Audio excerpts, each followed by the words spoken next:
పాణ్యం నియోజకవర్గం కల్లూరు అర్బన్ ప్రాంతం 35వ వార్డు హజరత్ మౌలానా యూసుఫ్ సాహెబ్ రహమతుల్లా అలై మసీద్ వద్ద ముస్లింలు రంజాన్ పర్వదినం పురస్కరించుకొని మసీద్ కమిటీ ఆధ్వర్యంలో ప్రత్యేక ప్రార్థనలు నిర్వహించారు.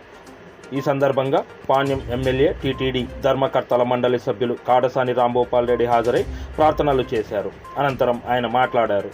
ముస్లిం ప్రజల ఇబ్బందులను గుర్తించి వార్డులో వక్ఫ్ బోర్డుకు చెందిన 3.5 ఎకరాల భూమి గుర్తించడం జరిగిందన్నారు. మసీదు నిర్మాణానికి కృషి చేస్తున్న రాష్ట్ర వక్ఫ్ బోర్డు మేనేజింగ్ కమిటీకి అభినందనలు తెలియజేశారు. రంజాన్ సందర్భంగా ముస్లింలు ప్రార్థనలు జరుపుకోవడానికి ఇప్పటికే కొత్త బస్టాండ్ వద్ద, సంతోష్ నగర్ వద్ద 2 ఈద్గాలు ఉన్నాయన్నారు.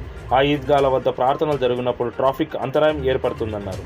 ట్రాఫిక్ అంతరాయం కలగకుండా ప్రతి సంవత్సరం మసీదు వద్ద ప్రార్థనలు జరుపుకోవాలని ఆయన తెలిపారు. ఈ కార్యక్రమంలో 32వ వార్డు కార్పొరేటర్ సానా శ్రీనివాసులు, మసీదు కమిటీ అధ్యక్షులు కాసిమియా,